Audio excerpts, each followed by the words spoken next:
आज हम gate 2015 linear algebra के क्वेश्चन करेंगे।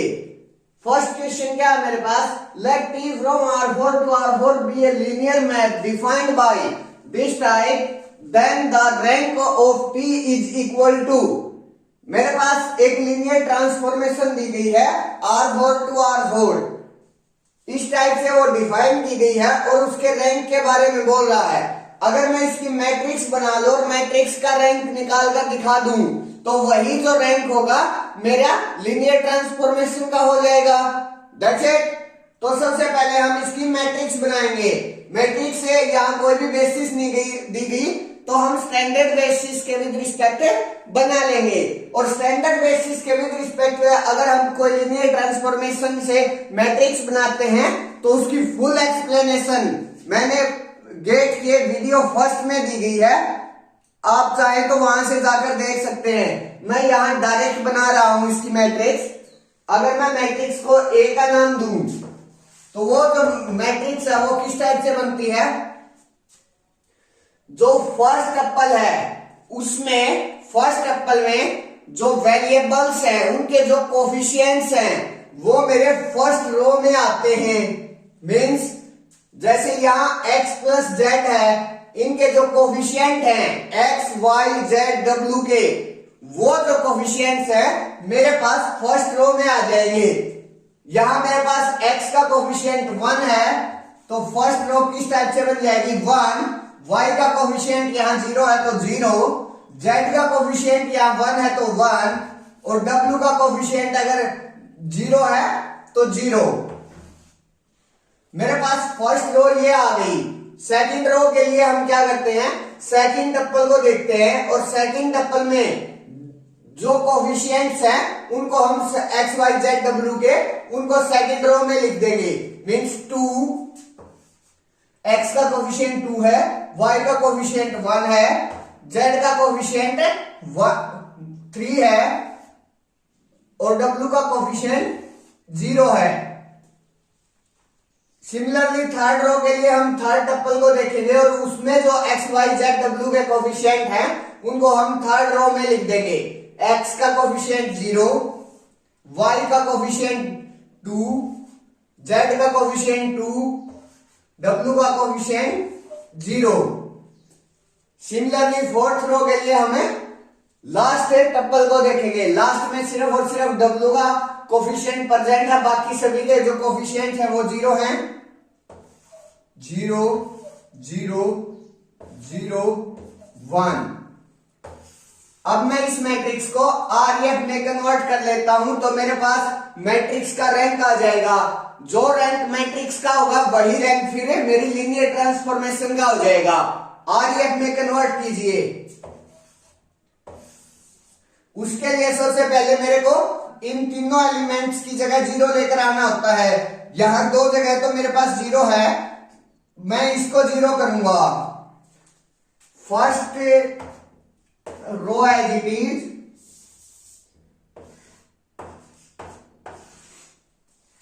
इसको 0 करने के लिए अगर मैं इसमें 2 से मल्टीप्लाई कर दूं और इसमें से माइनस कर दूं तो मेरे पास यहां 0 हो जाएगा। अगर मैं R2 पर ऑपरेशन लगाऊं, क्या ऑपरेशन लगाऊं, R2 माइनस 2R1, तो मेरे पास इस एलिमेंट के इस 2 की जगह 0 आ जाएगा। वही मेरे को लेकर आना है। बाकी R2 पर कंप्लीट पर ऑपरेशन लगा दीजिए।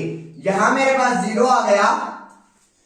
1 minus 2 into 0, 1 minus 0 1। 3 minus 2 into 1, 3 minus 2 equal to 1। यहां 0 मेरा as it is, 0 minus 2 into 0 0। Third row as it is,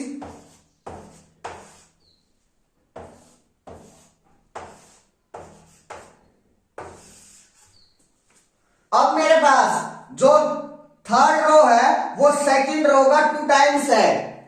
second row का 2 टाइम्स है। अगर मैं R3 पर ऑपरेशन लगाऊं, R3 minus 2r3 minus 2r2। तो मेरे पास यहां 0 हो जाएगा और एक यहां 0 हो जाएगा। अब ये जो मैट्रिक्स है मेरी वो आरएफ में कन्वर्ट हो गई। आरएफ में कन्वर्ट होगी तो अब मैं ये देख लेता हूं कि इसमें कितनी नॉन जीरो रोज है मेरे पास। जितनी नॉन जीरो रोज होंगी उतने ही मेरे पास रैंक हो जाएगा। यहां मेरे पास 3 नॉन जीरो रो है, 3 नॉन जीरो रो है, तो जो रैंक है मैट्रिक्स का, रैंक ऑफ ए, वो कितना हो गया 3। और यही जो रैंक है फिर वो किसका हो जाएगा, इसके लीनियर ट्रांसफॉर्मेशन का। मींस रैंक ऑफ टी क्या आ गया, 3 आ गया मेरे पास। That's it. Next question, question number 2 क्या है मेरे पास, let M be a 3x3 matrix and suppose that 1, 2 and 3 are the eigenvalues of M. If M inverse equal to this for some scalar alpha not equal to 0, then alpha is equal to, मेरे पास M कोई भी 3x3 orderly matrix दी गई है, उसकी तीनों eigen values दी गई हैं और M इनवर्स की जो कैरेक्टरिस्टिक है वो बनाई गई है। उसके बाद ये पूछ रहा है, इसमें कुछ अल्फा स्केलर यूज किया गया है, तो ये पूछ रहा है कि जो ये अल्फा होगा उसकी वैल्यू क्या होगी। इसके लिए हम एक रिजल्ट का यूज करेंगे। मेरे पास रिजल्ट क्या है कि जो मेरी मैट्रिक्स होती है वो कैरेक्टरिस्टिक इक्वेशन का रूट होती है। मींस अगर मैं कैरेक्टरिस्टिक इक्वेशन में मेरी मैट्रिक्स को पुट करूं तो वो नल मैट्रिक्स देकर जाता है मेरे पास। उस रिजल्ट का यूज करेंगे यहां।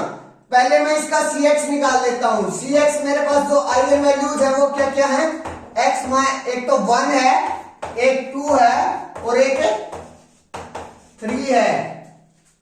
अब इन आइगन CX मेरी ये आ गई, प्रोडक्ट कर लीजिए इनका और इनका प्रोडक्ट करूं, उसको एज इट इज लिखूं तो मेरे पास क्या आ जाएगा, x square minus 2x minus x plus 2 into x minus 3 as it is. अब इसका प्रोडक्ट कर दीजिए, या -2 -3 है तो ये जो ऐड होकर क्या हो जाएगा, -3x हो जाएगा यहां। अब प्रोडक्ट कर दीजिए एक्स स्क्वेयर की x माइनस 3 के साथ, तो एक्स क्यूब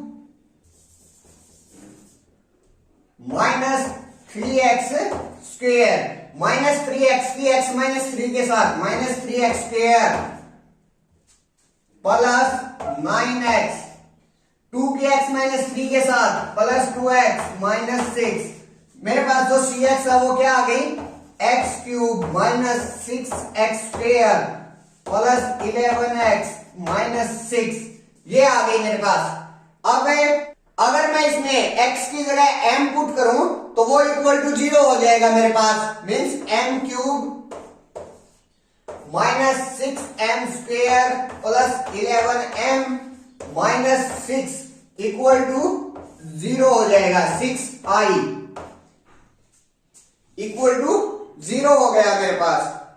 अब मैं 6i को उस साइड ले जाता हूं, बाकी को इसी साइड छोड़ देता हूं, तो मेरे पास 6i equal to m cube minus 6m square plus 11m आ गया।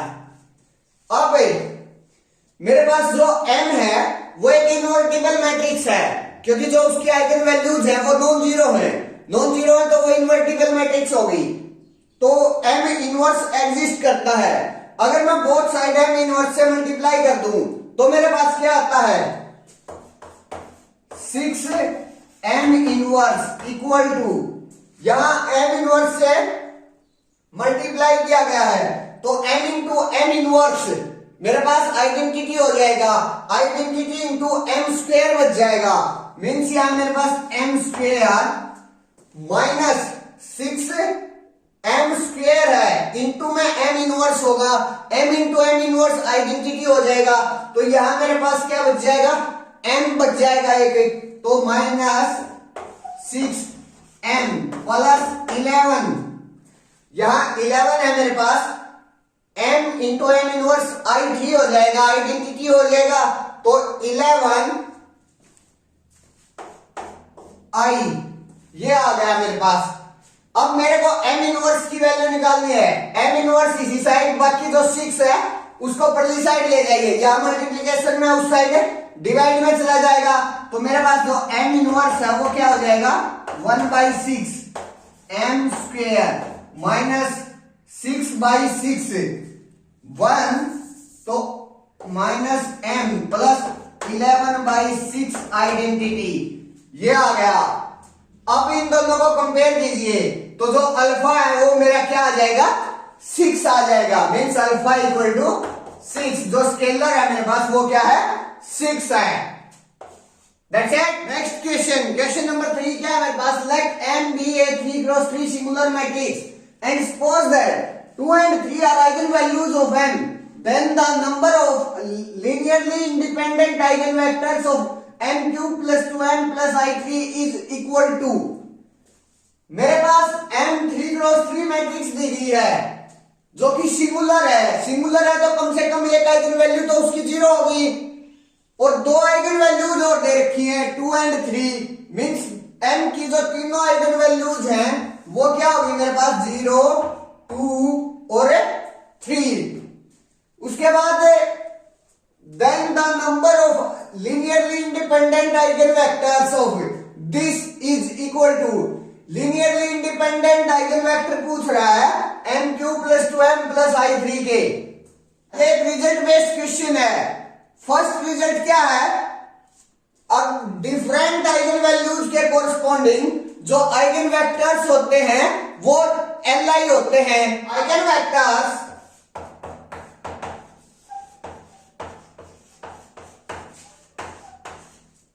corresponding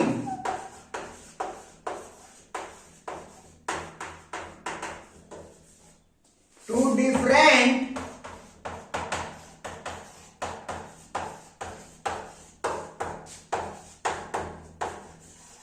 eigenvalues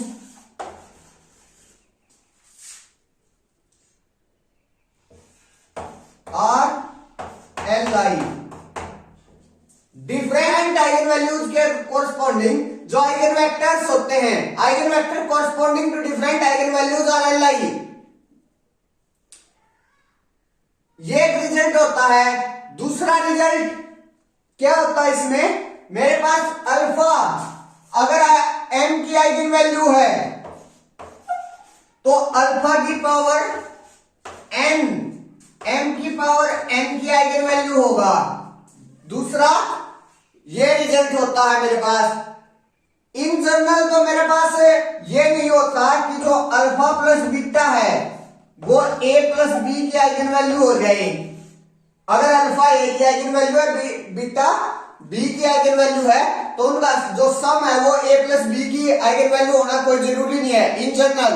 लेकिन अगर a और b किसी एक ही मैट्रिक्स की पावर्स का लीनियर कॉम्बिनेशन है तो ये होना अल्फा प्लस बीटा पक्का है कि वो आइगन वैल्यूज हो जाएगा किसकी, a प्लस बी की, जब a और b मेरे पास सेम मैट्रिक्स की पावर्स का लीनियर कॉम्बिनेशन है। तो दैट्स इट।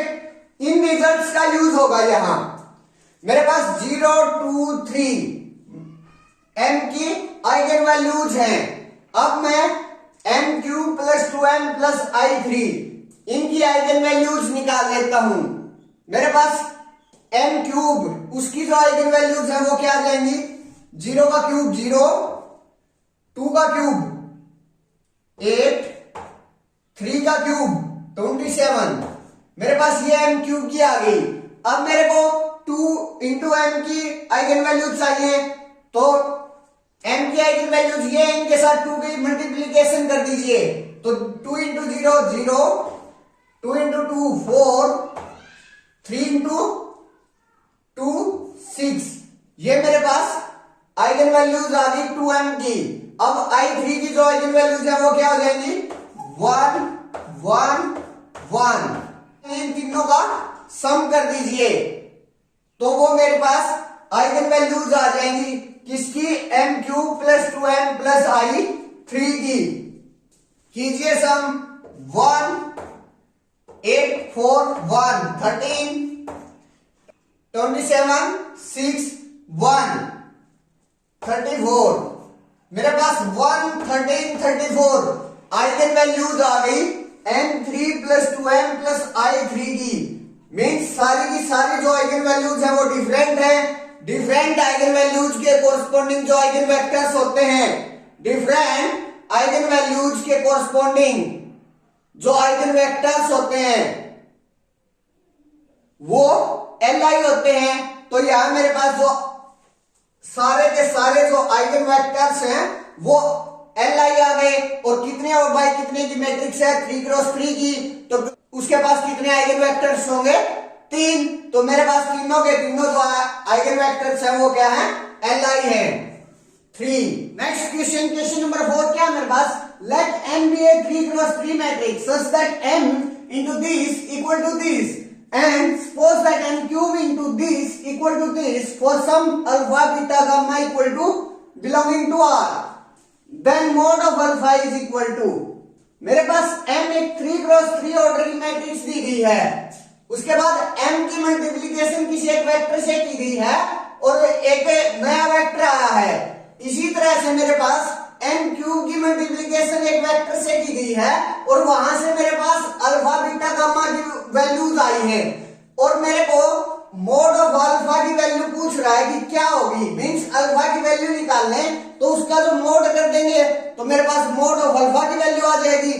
सबसे पहले ये देखिए, अगर मैं किसी मैट्रिक्स का किसी वेक्टर के साथ मल्टीप्लिकेशन करता हूं और अगर मेरे पास किसी कांस्टेंट से मल्टीप्लाई करके, किसी स्केलर कांस्टेंट से मल्टीप्लाई करके सेम वेक्टर आ जाता है, means mx equal to lambda x type से आ जाता है, तो जो मेरी लैम्डा है वो आइगन वैल्यूज हो जाती है।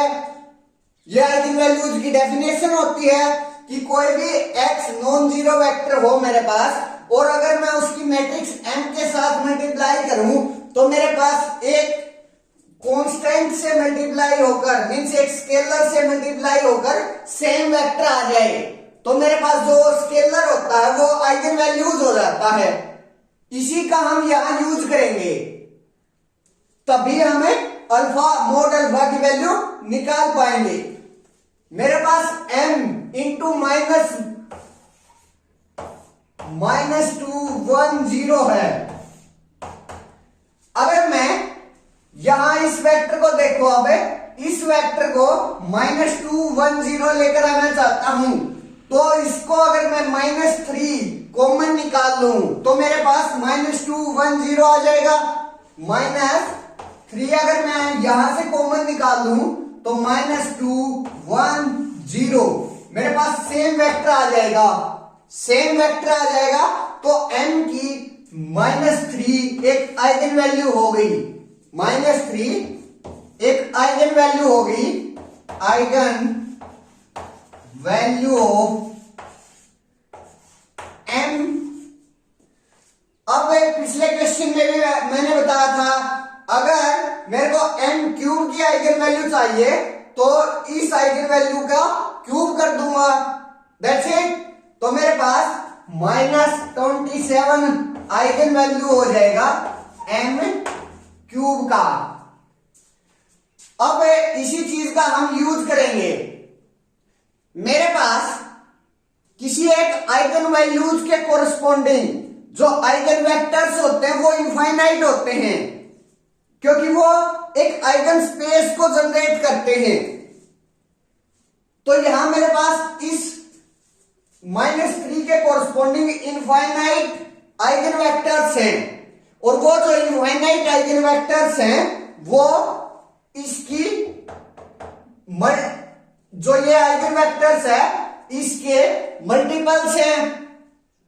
रियल नंबर से इसको मल्टीप्लाई कर दें तो मेरे पास जितने भी वेक्टर्स होंगे वो -3 के कोरस्पॉन्डिंग आइगन वेक्टर्स होंगे, किसके, मैट्रिक्स M के, दैट्स इट। तो मेरे पास अगर मैं इस वेक्टर को -1/2 से मल्टीप्लाई कर देता हूं, -1/2 से मल्टीप्लाई कर देता हूं तो मेरे पास ये वेक्टर आ जाता है। -1/2 से अगर मैं मल्टीप्लाई करूं तो 1 -1/2 और 0, ये वेक्टर हो गया।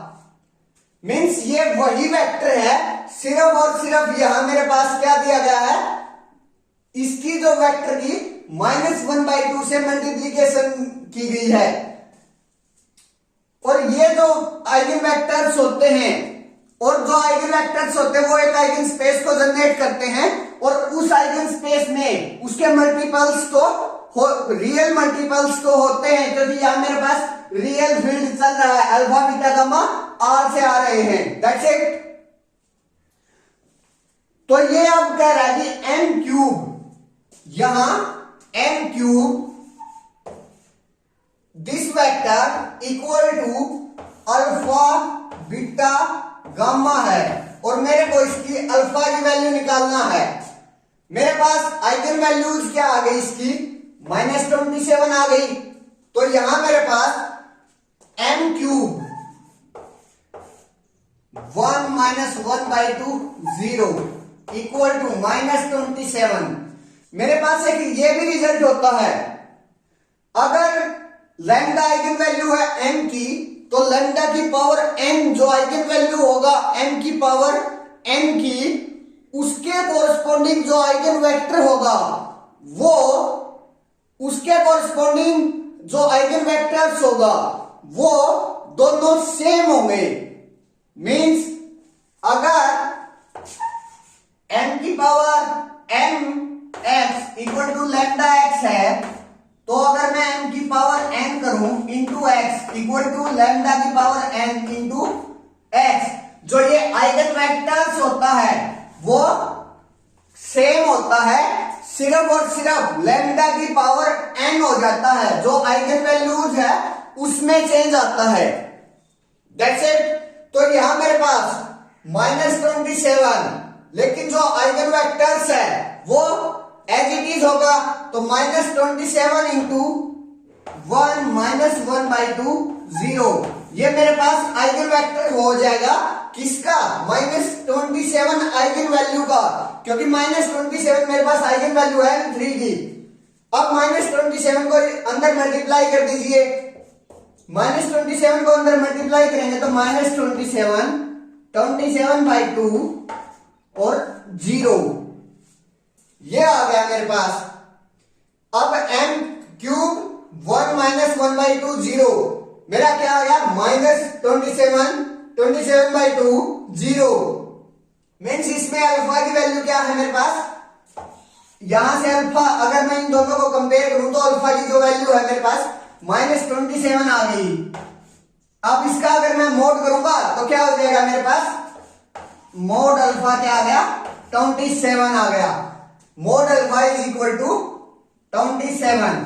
That's it friends. अगर आपको मेरी वीडियोस पसंद आ रही हैं तो कृपया वीडियोस को लाइक करें, शेयर करें एंड चैनल को सब्सक्राइब करना ना भूलें, ताकि मेरा कॉन्फिडेंस बना रहे और मैं आपके लिए ऐसी वीडियोस बनाता रहूं। Thank you friends.